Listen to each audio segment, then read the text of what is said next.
everyone. Welcome to At Home with Hayley. Let's just make sure that everyone's coming through, and if you can pop in the chat box so you can hear me loud and clear, we'll get started with September episode. Unbelievable, it's September already. I'm actually bouncing off the walls at the moment because I'm on such a high with some of the projects that I'm working on. You're going to have to turn down the volume because I might drive you insane with all the happy beans that I've got. So if someone can just pop in the chat box, I can see you coming through.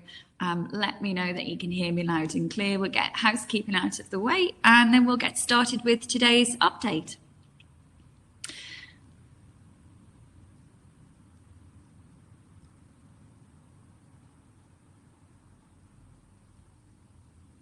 Morning, Paris. Thank you very much. Everyone can hear me loud and clear. That's fantastic. So I'm going to get started with today. But before I do, just for those that don't know who I am or are tuning in for the first time, this is a free webinar and it's been running now for a good, it's about 4 years, I think.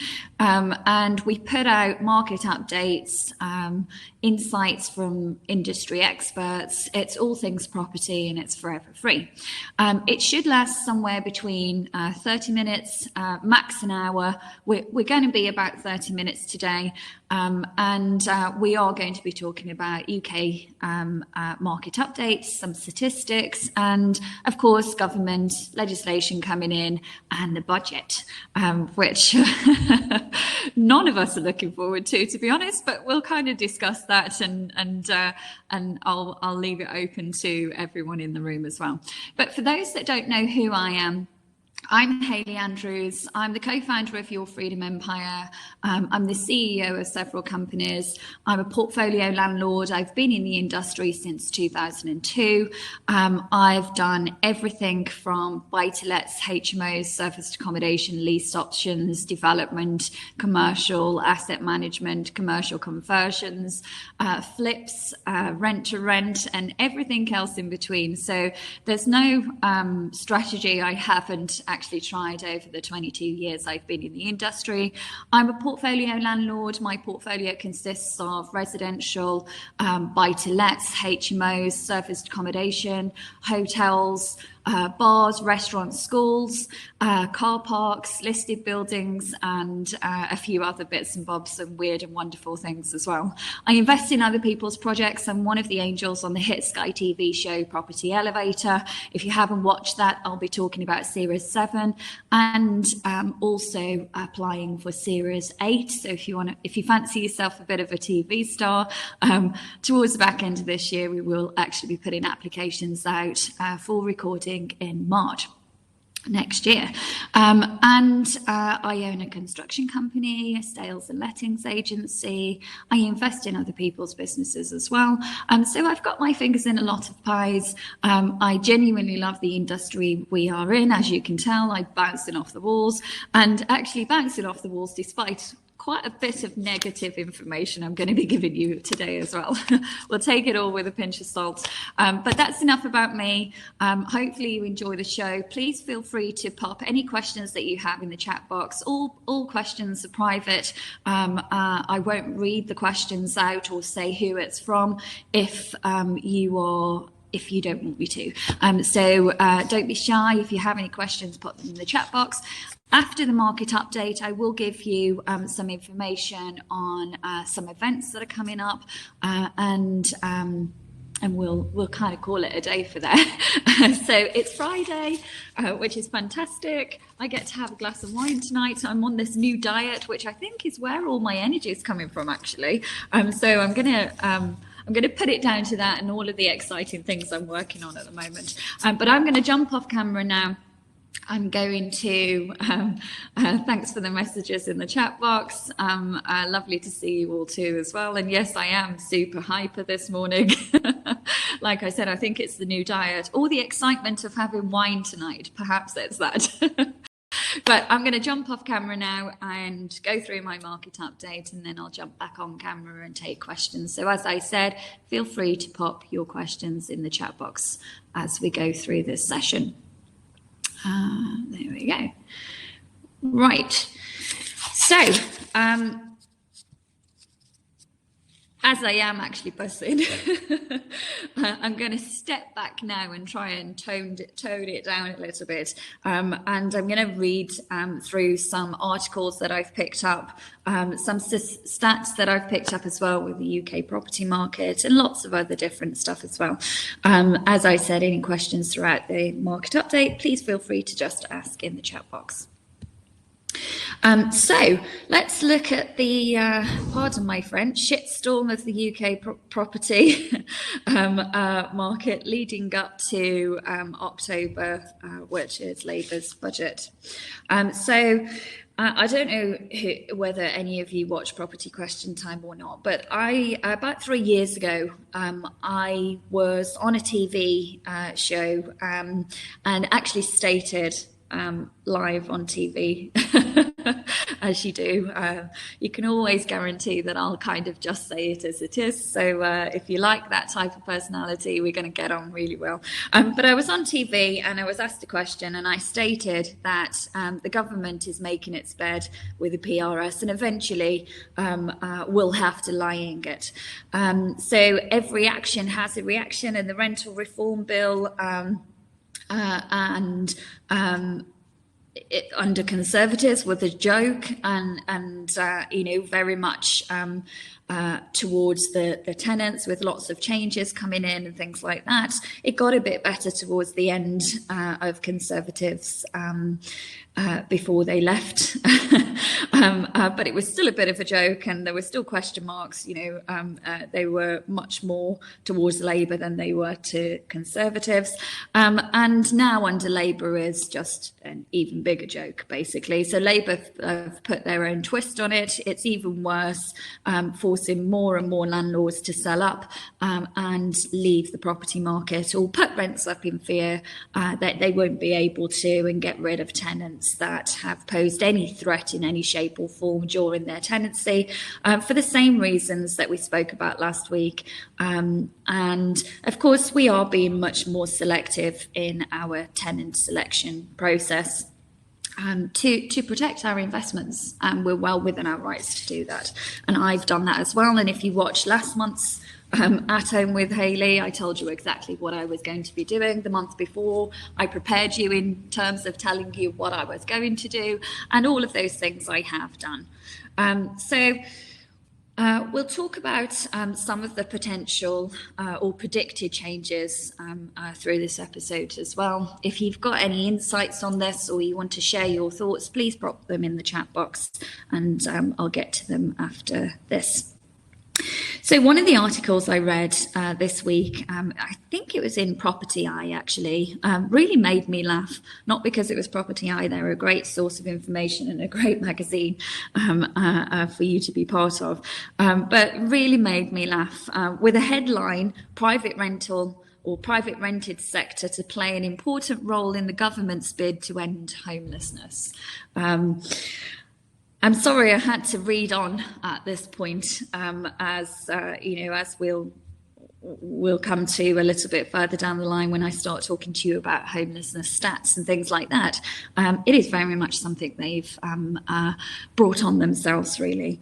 So I read on because I was intrigued, but the article went on to say something to do with the partnership between Crisis and the TDS, which is Tenancy Deposit Protection Schemes, among a few others as well, stating that the new partnership will develop ideas on the PRS or with the PRS to help and contribute to homelessness, and then went on to say this comes from new alarming data official figures show across England now. Which is hilarious, really, isn't it? Not the situation, because it's actually dire, and but all of this was predicted beforehand.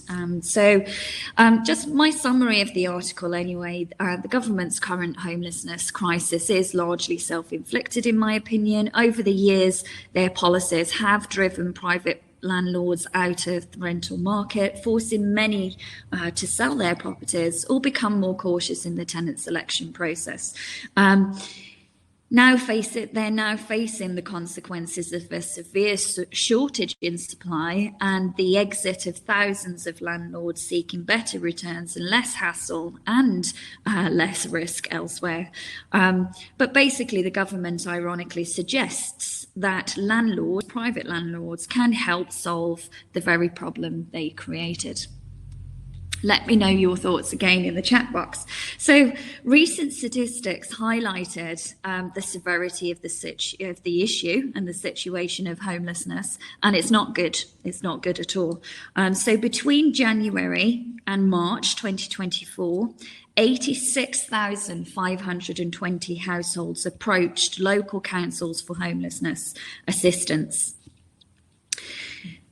86,520, just take that in. That's the highest number since the introduction of the Homelessness Reduction Act, which was brought out in 2018. As of March 31, 2024, 117,450 households were in temporary accommodation, and a 12% increase and that's a 12% increase, from the previous year. The use of bed and breakfast accommodation by crisis has also surged by 30%. So all of these people are being put up in bed and breakfasts, hostels and things like that, which is not a great thing. Well, unless you own one, and then fabulous. The 2011 Localism Act, that's a mouthful at this time in the morning, gave councils the power to place homeless applicants in private rentals. But last year, homelessness monitors revealed that 97% of councils, 97%, I'm going to say that again, of councils found it increasingly difficult to source private rentals for those in need. What a shock, eh? And it's hilarious. They don't even see why we're not prepared or open to taking on vulnerable tenants or actually, helping with the situation and the shortage of stock and everything else, and the red tape and all of the legislation and all of that is and tax changes, continuous knock-on effect, making it less and less viable investment for many that are looking to be in the housing market and the private rental sector. Research by the TDS and charitable foundations indicates that 46% of private landlords feel unable to house tenants through local authorities any longer. I'm definitely one of that 46% as well. In response, a new partnership between Crisis and TDS group, among, as I said, a few others, I'm not going to name them all, aim to explore how private rented sector can contribute to ending homelessness. This 3-year incentive or initiative is to it's to focus on improving access to rental housing for those facing homelessness, supporting them with costs such as deposits, etc., travel fare for viewings, furniture packages, and all things like that, and conducting further research informing policymakers of their findings. So despite the challenges imposed on the PRS, and I might just be being negative about this, not my style to be negative, but this is not a topic that I particularly enjoy talking about either. But despite the challenges imposed on the private rental sector, they are being called upon to play a crucial role in addressing the homelessness crisis that the country is facing, a situation that, as I said, in my opinion, the government has in part created through its own policies and nonsense and war on landlords. I know what my initial reaction was, and but I'd like to hear your thoughts. So as I said, pop your thoughts in the chat box. While they will pay a deposit and travel fees and viewings and furniture packages, are they going to offer to be a guarantor, which is very doubtful? That would change the situation dramatically, and then I would be willing to actually go down the route and help with the situation. Because, of course, with the proposed changes soon, we won't be able to evict the tenants under a Section 21. And if we can't evict them, who's going to take on that responsibility? I guess we could look at the positives. So some positives for landlords is the government support, of course, with initiatives like covering deposits, etc., and providing furniture packages is definitely a positive. How positive, I'm not entirely sure, but it's definitely a positive and on my pro list. Potential for long-term tenancies as well. So homelessness initiatives may focus on securing long-term housing solutions. So there may be an opportunity there for landlords who are willing to partner with these programs, and they could benefit from longer-term rental agreements, reducing vacancy rates and all things like that. Social contribution, of course, landlords who participate in the programs aimed at reducing homelessness could positively, of course, contribute to society, improving their own communities and housing situation. And it also adds a layer of public relations values for landlords who care about their community as well. And of course, tax incentives or grants. So future policies or partnerships might offer tax breaks, grants, or other financial incentives to landlords who are willing to help house the vulnerable population, providing a financial cushion for those entering into these types of agreements. So there's a few positives. A few negatives, of course, is its increased risks. Landlord could perceive or could have a higher risk, let's say, in renting to tenants facing homelessness, especially if there's no guarantees, like a guarantor system or enhanced support to mitigate defaults, etc. They may be concerned about the difficulties of evicting tenants if problems arise, particularly given the changes in eviction law and increased focus on tenant protection. You lose some control, I guess, so diminished control depending on how the initiatives are or is structured. Landlords may feel they lose control over tenant selection and property management. Concerns over property damage, rent arrears and legal recourse in the event of tenant issues may dissuade them from participating. This is one of the things that I'm not interested in. Government mistrust. Don't think I really need to say anything about that. Landlords have become wary of the government due to, of course, past policies, the war on landlords, and policies that have restricted their ability to operate profitably, such as increased tax regulations, tax changes, and difficulties in removing non-paying tenants, etc. Being asked to solve the very problem caused by these policies could foster further resentment as well. Which was not resentment, I'm not that type of person, but it was my initial reaction, which is why I found the article laughable. And of course, no long-term guarantees. So while the programme may offer some financial support in the short term, covering deposits, travel for viewings, etc., there's no continued financial backing or support if the tenant defaults on rent later on. And this could leave the landlord vulnerable in the future without adequate safety nets. So a few positive angles on this. Might, of course, social impact, as we said. So for charities like Crisis and other partners investing in housing solutions, has potential to create real measurable impact on the homelessness crisis, helping the vulnerable population transition to stable living environments as well. So there's definitely, something good about that. Collaborative opportunities also will arise from this incentive that's moving forward, and I'm interested to see how it kind of evolves. And innovative in solutions, by being part of a 3-year initiative, partners can engage in research, test new models of tenant support, and shape future policies. So these are all positives, and I'm trying my best here. Again, pop your comments in the chat box. I can see some popping up, and I'll come back to them in a minute.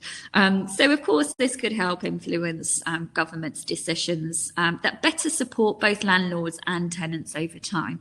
So we may have an opportunity there to stop being the parasites they've labelled us as across every mainstream media, and actually the knights in shining armour. So if you're very much about that, this could be initiative for you. And of course, reputational benefits. So supporting housing initiatives is not only good from a social perspective, but also builds goodwill, good positive reputation for organisations involved in finding solutions to a pressing societal problem. None, however, in my opinion, outweigh the negatives for me. But as I said, I'll reserve judgment and see how it plays out. I'm in no mood to jump onto this anytime soon. Without some of the, I'm kind of going to back up why I think that. Without some form of guarantor or reassurance that landlords will be protected if the tenants default on rent or cause damage to the properties, many landlords will be reluctant, just as I am. Additional with recent proposals that makes evictions more difficult, landlords could feel even more vulnerable to long-term risk. Definitely, a feeling that I'm having, and many that I speak to. And the government may indeed be passing responsibility to landlords without addressing the root issues, which is quite common actually, such as regulatory environment, market conditions that drove landlords out in the first place. So there's no point in putting a plaster on this. They really need to address the root issues. So my summary of all of that, while the idea of involving private landlords to alleviate homelessness seems well-intentioned, it does little to address the core frustrations many landlords have with government policies. Without guarantees, protections, or change in the rental landscape, it is unlikely that many landlords will be willing to take on the additional risk involved. I know, as I said, I won't in any time soon or in the near future. But if you think there's an angle here, let me know in the chat box. Let me understand how you're thinking. I mean, I'm at that stage in my career now, in my investment journey, where I don't need to make rash decisions. I'm quite comfortable with my cash flow. I am selling part of my residential portfolio that I purchased 20 years ago in my own personal name, and we are restructuring. However, I'm not in a vulnerable position. I may not like what's happening, but I'm comfortable, and I don't need to make any rash decisions. So my thinking behind this may be very different to someone that's just starting out, or other people maybe that have been in the industry longer, or focus on different types of strategies, etc. So I'd be really interested to hear your thoughts on this, and I'll definitely get to them. So what else? Developers are getting worried now too. But both sides of the fence, me, because I'm an investor and a developer. But Barratt's, which is the UK's largest house builder, has pulled several planning applications over the government's proposed 50% affordable housing rule on greenbelt developments. They said it massively affects the viability of the deal. No shit, Sherlock, of course it does. Again, another stupid idea in my opinion, but I wouldn't expect anything else from Keir Starmer and anything that comes out of his mouth. I'm definitely not a fan. I've not made that. I think I've made that very clear several times, every month.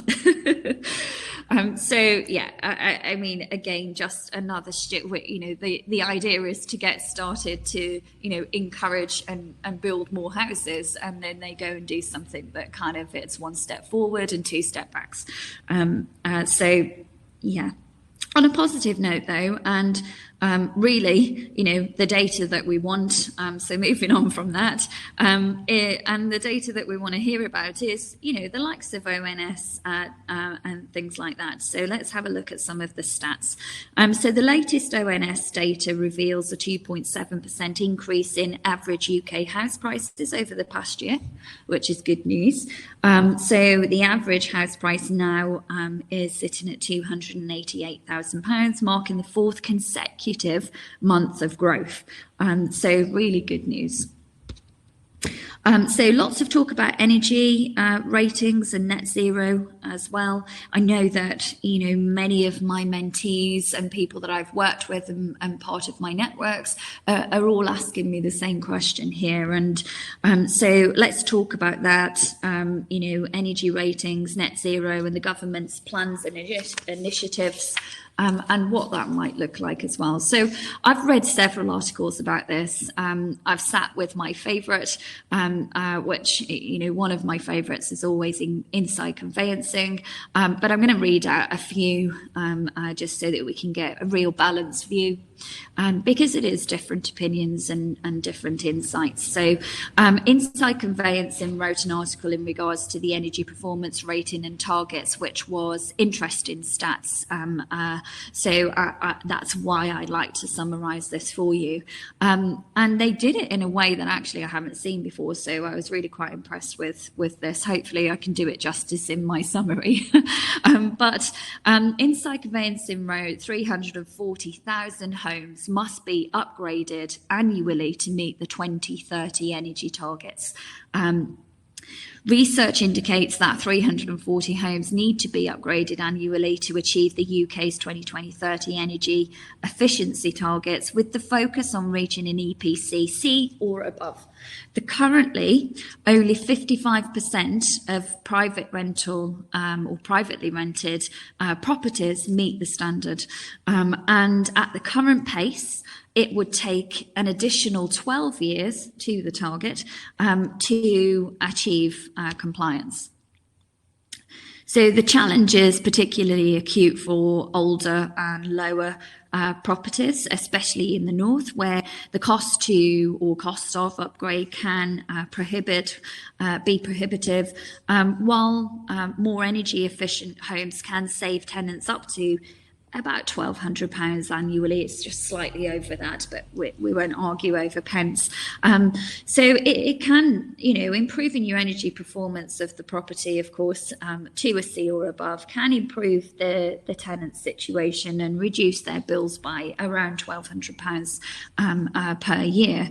But the financial burden on landlords may result in a further significant reduction in rental stock, which is likely as well. I'm sure there'll be exemptions and things like that, minimum or maximum minimum spend before the exemptions and all of that type of stuff. It's yet to be clear what that's going to look like, but the actual targets itself needs an additional 12 years at this rate, with that 340,000 homes being upgraded on an annual basis, which just isn't going to happen. Property Mark, another newslet that I look at, warned that one-size-fits-all approach could further harm the housing market, and are advocating for more tailored, regional-specific energy efficiency policies and help. I think that's definitely needed, because in areas, as I said, like north, where property prices or values are much lower, the initiatives, are not there. there does need to be something put in place, and maybe there will be. We don't know at this stage. So a few other headlines then, moving on from energy. UK rents rose by 8.6%. Which is good. Thank you very much. Outpacing inflation and house price growth. So another piece of good news, and what we expected. So I said last month and the month before, given the situation, the uncertainty, and all of the talk from Keir Starmer and Rachel Rees, many people have started increasing their rent due to fear of rent caps, and that may be,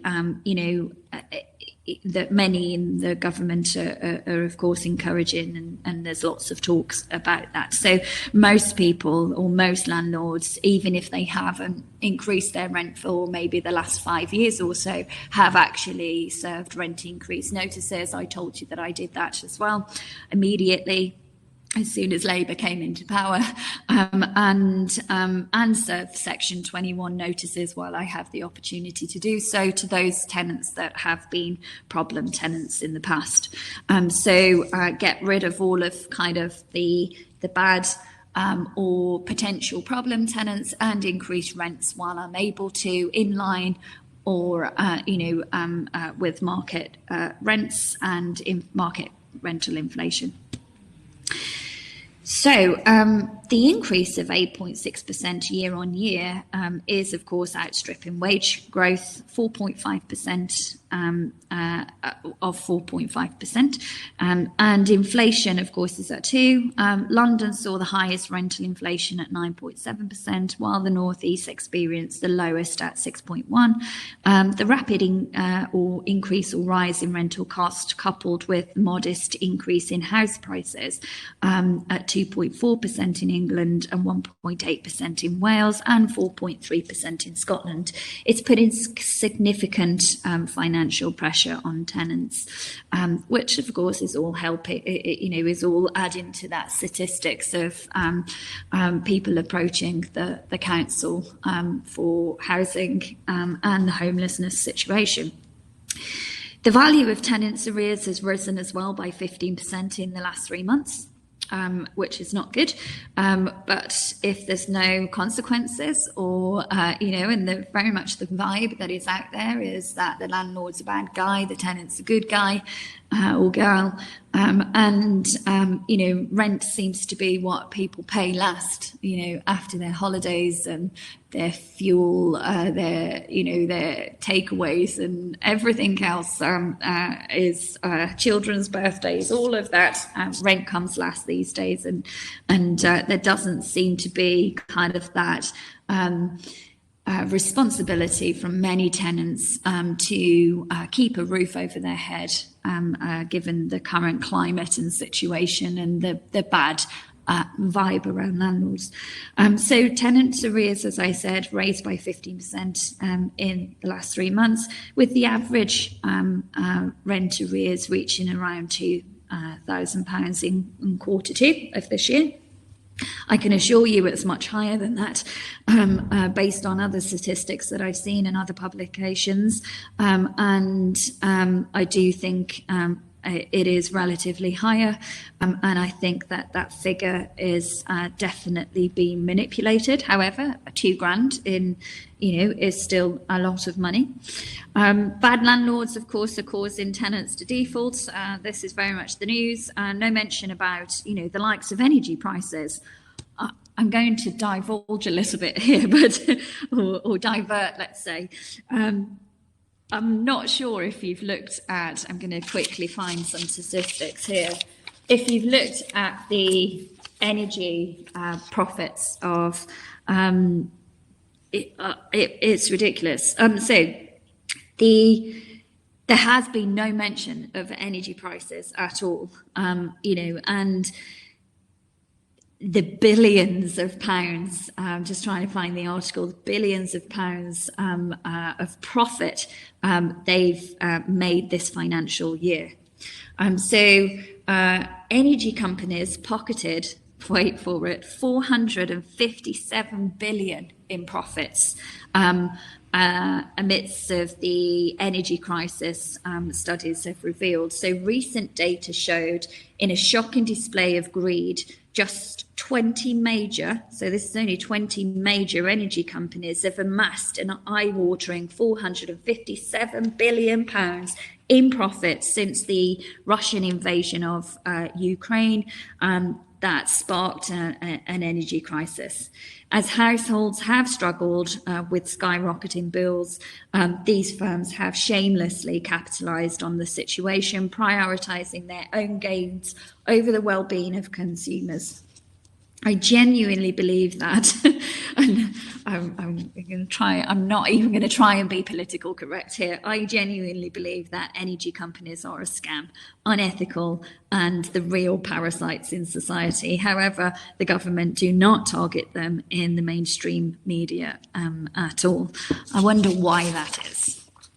On a more positive note anyway, and just finishing up, and again, pop in the chat box, who's selling in auction? Pop a yes or no in the chat box, because I've got some super cool, well, for me, super cool, a data freak, I'm not sure, stats around selling in auction. So I Am Property research showed that auction sales surged as traditional sales, property sales declined. So auction sales have grown in popularity since 2019, with a 39% increase in properties sold through auction, while traditional private treaty sales have declined by around 10%. The shift is attributed, of course, to faster completion times and the growing digitalisation of the auction market. The attractive appeal is due to their speed, security, but I'd say above all, a 95% completion rate, which is fantastic, which of course reduces the risk of sales falling through, and that's one of the biggest kind of loss on time and remarketing, finding a new buyer, all of that sort of nonsense that none of us want to deal with. So as market conditions evolve, 41% of consumers are now considering auctions as a viable sales method, positioning auctions as a strong alternative to traditional sales. So if you want to sell, have you considered selling an auction? Let me know in the chat box. So that's enough for the market update. Hopefully you enjoyed that. I tried to keep it as positive and impartial as possible. I fail as usual, but hopefully it's important to understand all different sides and giving you kind of like a balanced view. So just kind of moving on, I can see there's quite a few questions in the chat box. So I'll just finish this off. And if I don't get to your questions before we finish today, I will actually email you personally, as you know, and reply to every single one.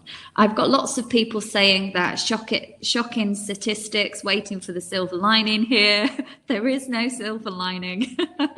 I'm sure we'll find one eventually, but right now, and all things like that. Lots of people saying yes, they would consider selling in auction. Yes, they have. Yes, it's their preferred. And lots of people saying no, and they do find the process or the idea of selling in auction or buying in auction daunting. And again, if you want to talk about that, you can, I'll go through the slides now, but you can book a call in with me and I can kind of talk you through buying in auction and all things like that. So for those that have put no because you don't understand it, I can help you understand it. Not that I'm advocating auction sales at all. It makes no difference to me whether you sell on the open market or to auction. It's just obviously a different way of selling and of course buying as well. So we have our Hard Hats to Heels event on Friday next week. Just before I'm at Hard Hats to Heels, I'm actually going because we're looking at doing a McDonald's franchise. So I'm actually on my way I go to Bristol first that morning and learn all about that and then come back, set up and get ready for Hard Hats to Heels. We're doing our site visit as well. So where the venue is, where I am now and within my training organisation, information. I have a few sites that are on at the moment, which are within walking distance. So if you are interested in coming, we do a site visit as well. It is all incorporated in the price, so there is no additional cost or anything like that.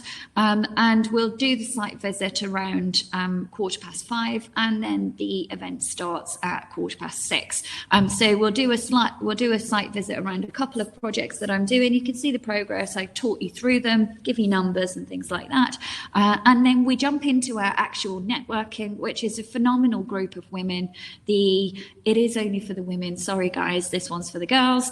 And the vibe, the energy, the support, the speakers we have, the good time. We definitely have a good time. It's definitely an evening. We learn something new, meet great people, lots of business done in the room. But we definitely let our hair down. We have the Prosecco cakes. And then after the speaking and the networking, if you want to, you can come along to the after party, which is at my bar and restaurant behind. So it's always good fun. We always have excellent feedback. There's always lots of different people there, and there's always lots of business done in the room, and you're around good, solid women that are supporting each other. So if that sounds like something you'd be interested in, you can book your ticket on screen now. There's a QR code, or you can pop along to our website. And hopefully we'll see you there. I, of course, will be there as well. So it'd be great to see you. The Property Investor Awards is fast approaching. I think applications are now closed. The day before Hard Hats to Heels. So on the Thursday, I'm actually a judge of the Property Awards show. So I will be up in London and down in London. I will be down in London, and I will have been all over the country lately. I have no idea where I am, but I will be in London, and I'll be judging the applications that have been coming through. So if you want to actually attend the event, the awards evening, it's on the 30th of November. You can come as part of our cohort if you want to be on our guest list. Of course, you still have to pay for the tickets yourself, but you'll be sitting at our table, and we'll all be sat together. And we've got a few different tables with this as well. So if you are interested and you want to come along, you can email us, or you can book your tickets direct. We don't make any money off the tickets at all. You can just book them direct with the investor show, and we'll see you there. But it'd be great. It's always an awesome night. There's always over 1,000 people in the room. It is the best of the best, and we're very much celebrating all of those that have smashed it in 2024 and the future people to watch out for as well. So it is rubbing shoulders with the right people, and they're always a fantastic evening. Then, of course, Series 7 is out. If you haven't watched it, you can catch it on our YouTube channel. All replays of At Home with Hayley goes on there as well. It is on Your Freedom Empire YouTube channel. You can watch Series 7 episodes 1 to 5, and they're all live on there now. We will be opening applications for Series 8. We are scheduled in the Dragon's Den studio to start filming in March next year. So towards the back end of the year, we will be opening up applications. So if you would like funding for your deal or your development, and you'd like to be part of the TV show, you can apply to pitch and try and get funding for your deal. It's a fantastic show. It is with Scott Marshall, who is of Roma Finance.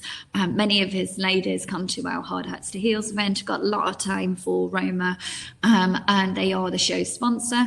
And then we've got Nicholas Woolwork, who is a great guy. You've obviously got myself, John Howard, who is a legend, Ranjan Bhattacharya, and Paul Mahoney, who is excellent businessman. So it is kind of like the Shark's Tank or Dragon's Den in the property world, where you pitch for investment for your deals, and we become part of your investment journey. We are the angels, and we act as an angel investor or a joint venture within the projects that you're looking or pitching for funding before. So if you haven't watched it, go and catch up. Series 6 and 7 is out on our YouTube channel, so you can watch both if you want to, and keep an ear to the ground for Series 8. I haven't done property question time for a while, so I'm going to skip over that slide. But actually, property question time is on Property TV, which is the UK's official TV channel. And you can watch lots of different stuff. It's a great programme. They're on YouTube as well, or they're live on a Tuesday and Thursday on channel 186 on Sky. There's lots of different industry experts that are on the panels, and they all ask questions from the public, and lots of different shows, all property related. So if you want to kind of binge watch, you can get on there, and you can see lots of different types of opinions and different types of strategies, different industry experts, and it's always very good. And then we've just done our Property Success Convention. So the Property Success Convention is a one-day jam-packed full day of learning. So whether you're just starting out, or you're looking to build to the next step, or you don't know where to start, or you've hit a brick wall, we have brick wall programs and all things like that. This is a jam-packed full day where you will learn the fundamentals of all strategies. You will learn compliance from a sourcing perspective. So if you wanted to set up and go ahead and start sourcing, it's a great day for you as well. You understand how to assess a deal, what people you need within your team, what questions you have to ask them, how to structure financially the deal, and from a tax perspective as well, and everything else in between: numbers, research, supply, demand, due diligence, competitive pricing, all things like that. So it's an absolute jam-packed full one day. It is online, but you can scan the QR code on screen now, or you can visit our website under education, and you'll be able to pick up the session there. And then, of course, we still do this, which is a 30-minute consultation call with myself or one of the YFE mentors. You can choose, and you can ask any questions that you may have, as long as it's property or business related. And it really is a session for you to be able to work through any problems that you may have, any questions that you may have, and or discuss any training that you're looking at, or maybe you've done some training with other training organizations and you're stuck or something like that. It doesn't really matter. It's not a sales pitch. It is a 30-minute call, and the conversation is very much dictated by yourself with an expert that can hopefully help you. So if you would like to book that, you can do it through the QR code on screen now, or again, you can pop along to our website. And then that's it. There is loads of questions in the chat box, and I always do this. Lots of people saying can't wait to see you on Friday, which is fantastic. It's great to see. It's one of my highlights of the month on our Hard Hats to Heels, and I definitely let my hair down that night. So even if you just want to see me tipsy on a champagne or prosecco, then and I'm a lightweight, so it doesn't take much, but it's always good fun, and we have a fantastic time, and always informative speakers as well. But I'm going to say I'll get to all of you in the chat box personally this morning, but I'm going to love you and leave you for today. Have an awesome month. Hopefully take some positives out of what I've talked about today, and you have a fantastic Friday, and I'll see you all again next month. Goodbye for now.